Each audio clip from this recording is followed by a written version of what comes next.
When my family found out about my new house, they celebrated because it was big enough for my brother and his family to live in. They talked like they owned the place. So I did one thing they could never expect. Some people say blood is thicker than water, but I learned early that favoritism runs thicker than both.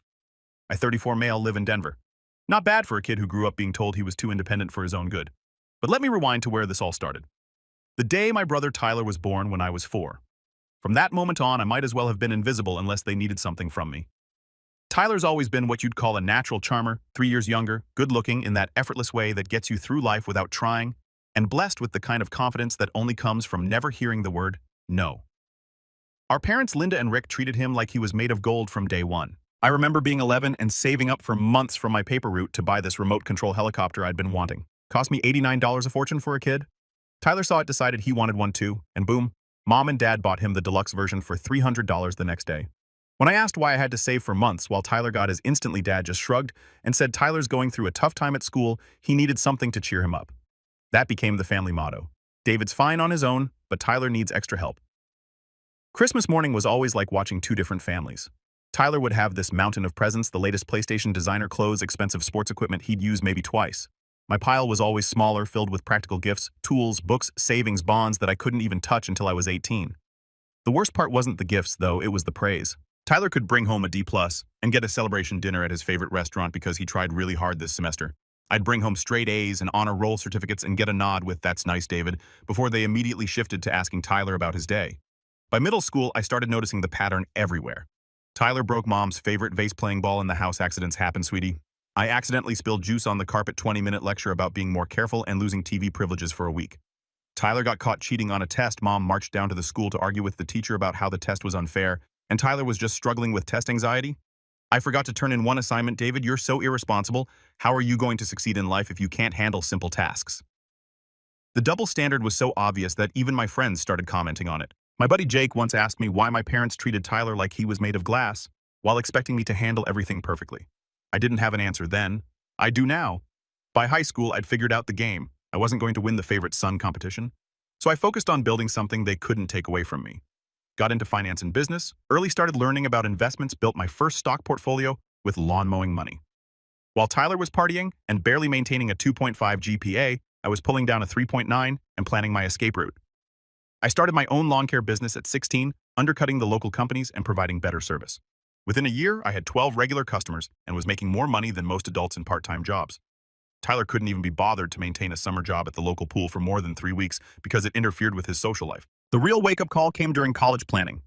Tyler wanted the full experience at Colorado State, 4 hours away. Expensive dorms, meal plans, the works. Kid had never held a job in his life, but wanted to study communications because it sounded easy, and of course, Mom and Dad were all for it. Me. I'd gotten into University of Colorado, Denver, with a partial scholarship for finance.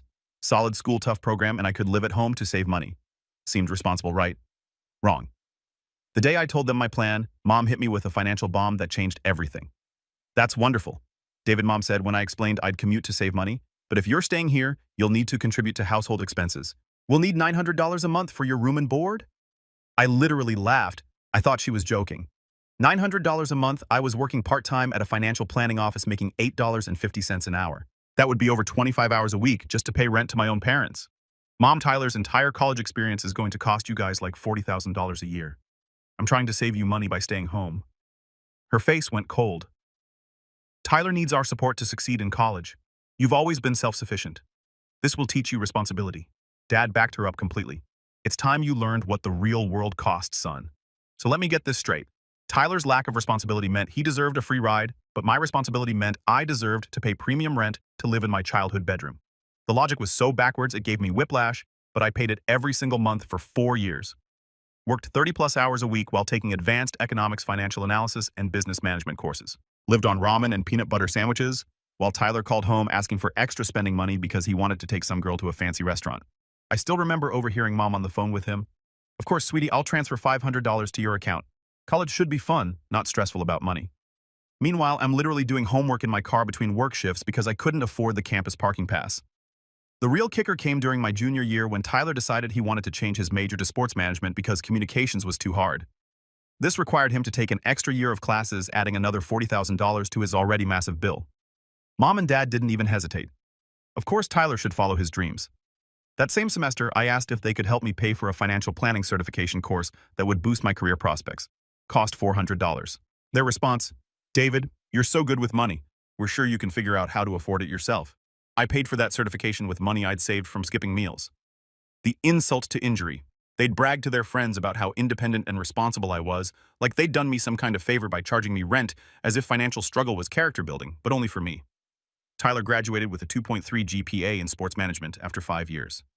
I graduated summa cum laude with a finance degree and 3 job offers after 4 years. Guess whose graduation got the bigger celebration? If you guessed Tyler's barely passed by the skin of his teeth ceremony, you'd be right. They threw him a huge party, invited all the relatives, and spent over $2,000 on catering. For mine, we went to Applebee's, just the 4 of us, and Dad insisted we split the check. After college, I moved out immediately into a studio apartment that was basically a glorified closet, but it was mine and I didn't owe anyone anything for it. Spent the next decade grinding like my life depended on it. Worked for a few financial firms, learned everything I could about investment strategies, started doing private consulting on the side. My specialty became helping small businesses optimize their finances and plan for growth. I had a knack for seeing inefficiencies and fixing them, plus I genuinely cared about helping people build wealth the right way.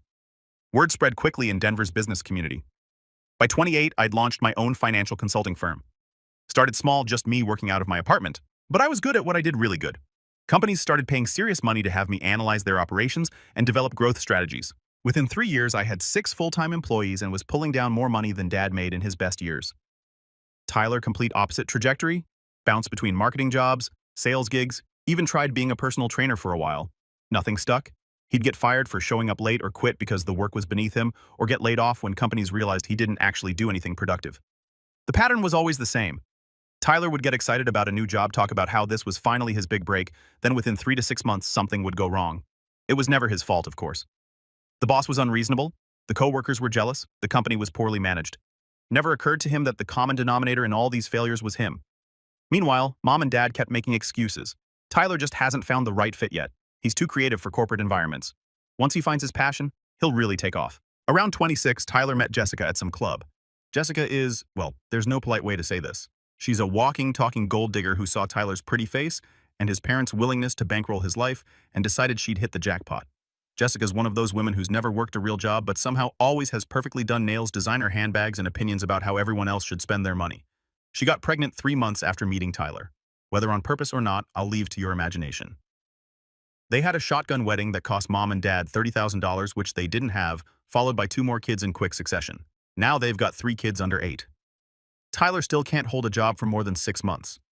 And Jessica spends her days on social media posting about how hard her life is while showing off whatever new thing Mom and Dad bought her. The bailouts became a monthly tradition: car payments, when Tyler got fired again, rent money, when they got eviction notices, credit card payments, medical bills, grocery money, even funded Tyler's brilliant idea to start a social media consulting business, which lasted about 3 months and accomplished nothing except burning through $8,000 of Mom and Dad's money. I kept my distance, mostly showed up for holidays, but never shared details about my business or income. Why would I? Every success I had was met with polite disinterest before the conversation immediately pivoted to Tyler and Jessica's latest crisis, or what the kids needed. The few times I did mention business milestones, landing a major client, hiring new staff, getting featured in a local business magazine, the response was always the same. "That's nice." David followed immediately, "But Tyler's been having such a hard time finding the right opportunity." I learned to just keep my mouth shut and focus on building my wealth. By 2022, my business was doing well enough that I was ready to buy a house. Not just any house. I wanted something that reflected all the work I'd put in. Started looking at places in the $400,000 range, which in Denver gets you something decent but not crazy. I should have known better than to let anyone in my family find out about it. The leak happened through my own stupidity. I was at a client meeting and mentioned house hunting to make small talk. Turns out my client's wife goes to the same yoga class as Jessica in a city of 700,000 people. What are the odds? The phone call started that same evening. David Honeymom's voice was sickeningly sweet. "I heard you're looking to buy a house. How exciting. Why didn't you tell us?" I tried to play it down. "Just starting to look around, Mom. Nothing serious yet." "Well, Tyler and Jessica and I have been talking, and we think this is such a wonderful opportunity. You'll want something with at least 4 bedrooms for when the kids visit and a big backyard where they can play, maybe a pool." Jessica was just saying how the kids would love a pool. I felt my blood pressure spike. "Mom, I'm looking for a place for me. I don't need 4 bedrooms. Don't be silly, David. Family is the most important thing. You'll want space for Tyler and Jessica and the kids to come stay, and for your father and me to visit too. We could help you. Look, Jessica has such good taste." The audacity was breathtaking. I'd been living independently for over a decade, built a successful business, and saved responsibly for years to afford this house, but somehow Jessica, who'd never earned an honest dollar in her life, had good taste that I apparently needed. The next 2 weeks were a relentless assault of text messages, emails, and Zillow links. Not regular houses, mansions. 5 bedrooms, 6 bedrooms, massive lots, finished basements, 3-car garages. Every message highlighting features specifically designed for Tyler's family. David, look at this one. The basement is perfect for Tyler to set up his home office. This house has a wonderful playroom area for the kids. The master suite has a sitting room where Jessica could do her makeup videos. They weren't even pretending this was about me anymore. Jessica started sending me direct messages about how excited she was to help decorate our new family space and asking if I'd considered adding a hot tub. Our family space, a house I hadn't even bought yet with money I'd earned, was already ours in her mind. Every listing they sent was at least $200,000 over my budget. When I pointed this out, Mom's response was, "Oh, David, with your business doing so well, I'm sure you can afford it. Besides, it's an investment. Property values always go up, right? An investment in housing." Tyler's family rent-free while I paid the mortgage, property taxes, insurance, and maintenance. What could go wrong? The breaking point came when Tyler called me directly, all excited. "Dude, Mom showed us this amazing place on Zillow. 7 bedrooms, 4 bathrooms, huge kitchen. It's perfect for all of us. Jessica's already planning how to set up the kids' rooms. Tyler, I'm not buying a house for all of us, I'm buying a house for me." "Yeah, but we're family, right? And it's not like you need all that space just for yourself. This way the kids can have their own rooms when they stay over. Jessica and I won't be cramped. Mom and Dad can visit whenever they want." It's like a win-win. I realized they weren't just expecting me to buy a house, they were expecting me to buy their house and let them live in it. The entitlement was breathtaking. "Tyler, who's paying for this house?" "Well, you are. And who's going to pay the mortgage every month?" "You." "But David, we're talking about family here. We'd help out when we could. You can't even pay your own rent consistently." "That's not fair, man. I've been having some bad luck with jobs lately, but things are turning around." I hung up on him. I stopped responding to their messages and kept looking on my own. Found exactly what I wanted about 3 weeks later. A modern 3-bedroom house in a nice neighborhood about 45 minutes from my parents. Perfect home office, 2-car garage, decent yard, and most importantly, space for exactly one person to live comfortably. Put in an offer and closed within a month. Kept the whole thing completely secret from family. I knew Mom was planning a big Thanksgiving dinner. She'd been talking about it for weeks, insisting everyone had to be there for a special announcement. I had a pretty good idea what the announcement would be, them revealing which mansion they'd picked out for me and expecting me to commit to buying it. The whole family was there when I arrived. Tyler and Jessica's 3 kids running around screaming. Jessica on her phone ignoring them while complaining about how tired she was. Tyler on the couch watching football. Mom bustling around the kitchen making way too much food. Dad pretending to help, but mostly just drinking soda. Dinner conversation was predictable. Tyler complaining about his latest job, some sales position he'd probably get fired from within months. Jessica talking about how expensive everything was and how hard it was to find good childcare. The kids being loud and disruptive while their parents ignored them. I sat there watching this chaos and felt nothing but relief that I'd be going home to my quiet, clean, organized house where nobody screamed, broke things, or expected me to fix their problems. After dinner, while the kids were finally quiet watching TV, Mom stood up and clinked her water glass. "Everyone, I have such exciting news. We found the perfect house for David." Tyler and Jessica immediately perked up, grinning like they'd won the lottery. Jessica actually clapped her hands together. "It's absolutely beautiful." Mom continued pulling out printed Zillow listings. 6 bedrooms, 4 bathrooms, finished basement, 3-car garage, and the most wonderful backyard for the children. The listing showed a $650,000 McMansion in an upscale suburb. Exactly the kind of house that screamed, "I have more money than sense," and would cost a fortune to heat, cool, and maintain. "The kitchen is amazing," Jessica chimed in like she was already planning to live there, perfect for hosting family dinners. "And there's this gorgeous master suite that would be perfect for, well, whoever ends up in there." She gave me this weird wink that made my skin crawl. Tyler nodded enthusiastically. "The basement would be perfect for my gaming setup and maybe a home gym. And that 3-car garage means plenty of space for my project car."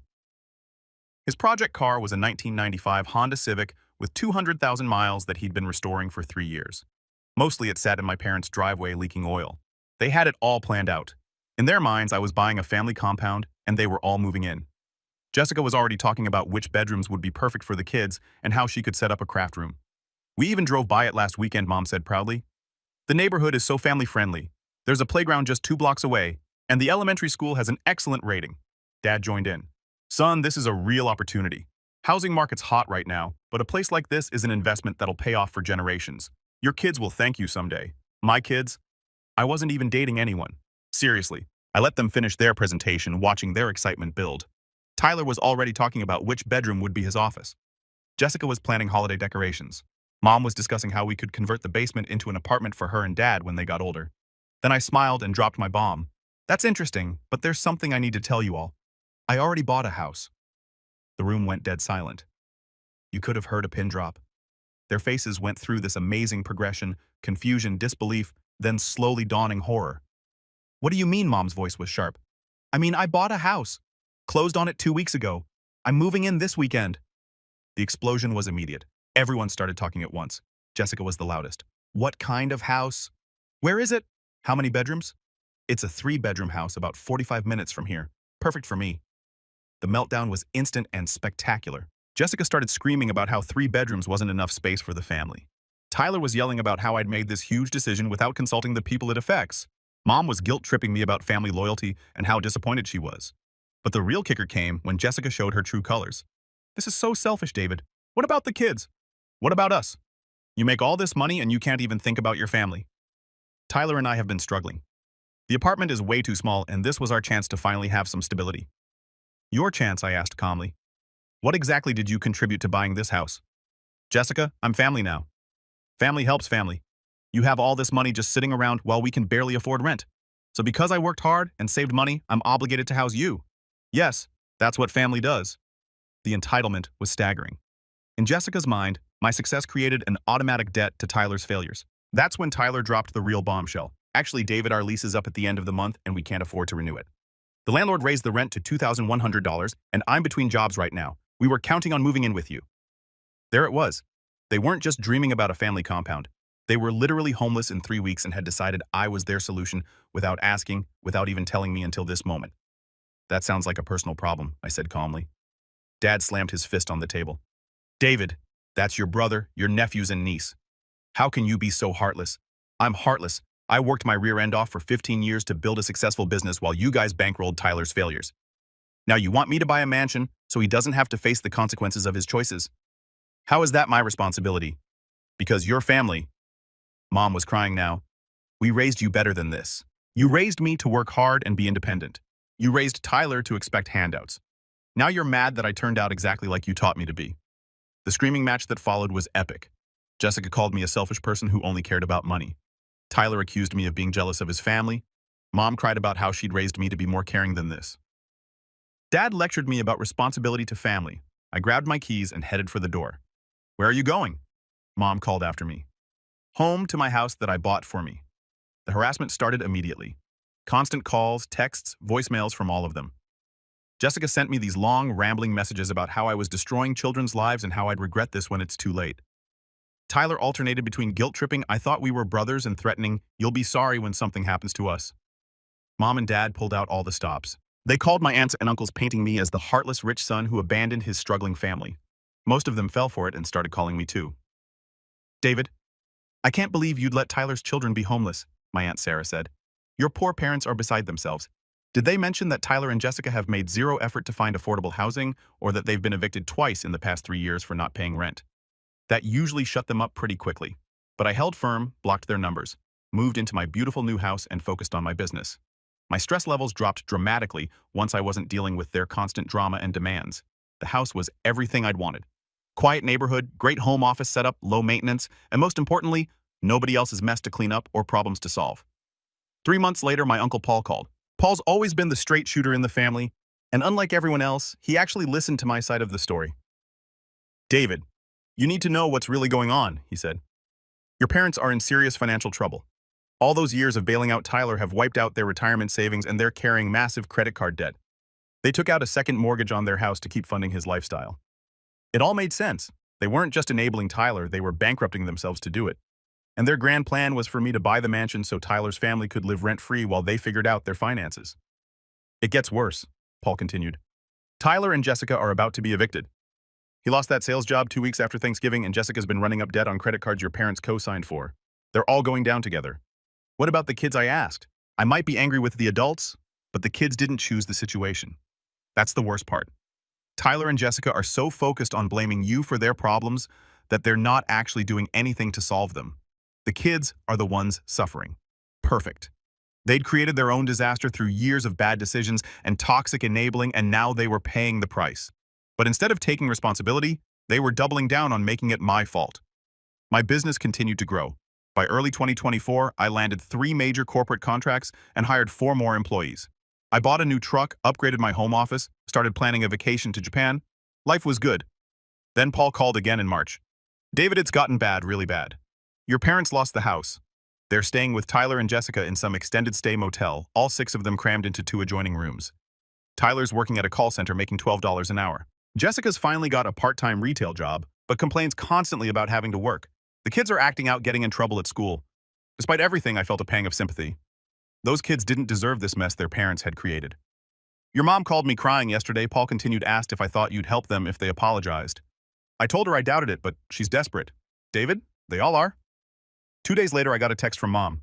David, please, we need to talk. It's important. I didn't respond. Then Jessica texted, please. David, the kids need stability. I'm begging you. Still nothing. Finally, Tyler called from a number I hadn't blocked yet. When I answered, he sounded broken.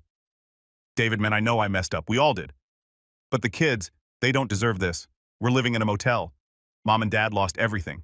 Jessica's having panic attacks every day. I'll do anything, man, anything you want. Just please help us. For the first time in months, Tyler sounded genuine. Not entitled, not demanding, just desperate and defeated. Anything I asked, yes, whatever you want. I thought about it for a moment. I'll consider it, but first I want all of you. Mom, Dad, you and Jessica to meet me at my house this Saturday at 2 p.m. You're going to sit in my living room and explain to me exactly how you plan to pay me back for 15 years of being treated like garbage while you bankrolled failure. David, we don't have money to pay you back. Not money, Tyler. I want something more valuable than money. I want acknowledgement. I want apologies, real ones. And I want Jessica to explain to me why she thinks she's entitled to live in a house she didn't pay for. Saturday came. They showed up in Dad's beat-up old car looking like they'd aged 10 years in 6 months. The kids were dirty and cranky. Jessica looked like she'd been crying for weeks. Tyler had lost weight and couldn't make eye contact. I let them sit in my beautiful living room and look around at what success actually looked like. New furniture, big screen TV, expensive art on the walls, everything they'd wanted to take over. Nice place, Tyler said quietly. Thank you. I worked very hard for it. Now, let's talk about why you're here. What followed was 2 hours of the most satisfying conversation of my life. One by one, they broke down and admitted everything, how they'd always favored Tyler, how they'd taken advantage of my success, how they'd expected me to fund their lifestyle without ever appreciating what I'd accomplished. Mom went first. David, I know we made mistakes. We thought Tyler needed more help and you were always so capable, but we took advantage of that. We took you for granted. Dad nodded. Son, we were wrong. We should have been proud of what you accomplished instead of just expecting you to fix everyone else's problems. Tyler was the hardest to break, but eventually he cracked too. I know I've been a screw-up, David. I know I've wasted every opportunity Mom and Dad gave me. I was jealous of you, man. You made everything look so easy while I couldn't even keep a job. But that's on me, not you. Jessica was the most pathetic. I never had anything growing up, she sobbed. When I met Tyler, I thought his family had money. I thought you'd all take care of us. I didn't know it would end up like this. So you saw a meal ticket and went for it, I said. And when that didn't work out, you decided I should be the meal ticket instead.